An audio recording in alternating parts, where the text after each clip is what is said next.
જિમ્મેદારી વિશે. તો જિમ્મેદારી એક એવી વસ્તુ છે કે આપણે કોઈ આપણને કહી ન જાય એટલે આપણને ખબર પડી જાય કે અમારી જિમ્મેદારી છે, તો એ કામ મારે તો જાતે જ કરવાનું છે. એમ કે સમૂહમાં લેવાનું યાની કે બધાને એક સાથે ડિસિઝન લેવાનું કે ચલો અત્યારે આ 3 શબ્દો વિશે તમે સમજાયું, મતલબ કે લખ્યું, તો એ અમે સમૂહમાં ડિસિઝન લીધો.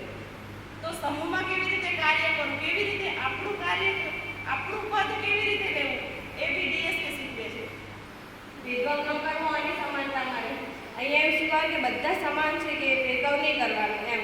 જેમ કે કાનૂન અને કાયદાનું આપણે કેવી રીતે ઇસ્તેમાલ કરવું અને કેવી રીતે કઈ જગ્યાએ કયો કાનૂન કે કાયદો કે લગાવ એનું માર્ગદર્શન આપવું.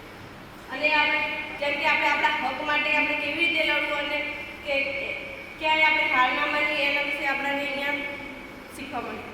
અહીંયાથી હું શીખીને જાઉં, પછી હું ઘરે જઈને સીવણ કરું અને અહીંયા આવવા માટે 50 જણાઓને તૈયાર કરું, તો એની દીર્ઘદ્રષ્ટિ કહેવાય. અહીંયા ડીએસકેમાં અમને ઘણું બધું શીખવે છે.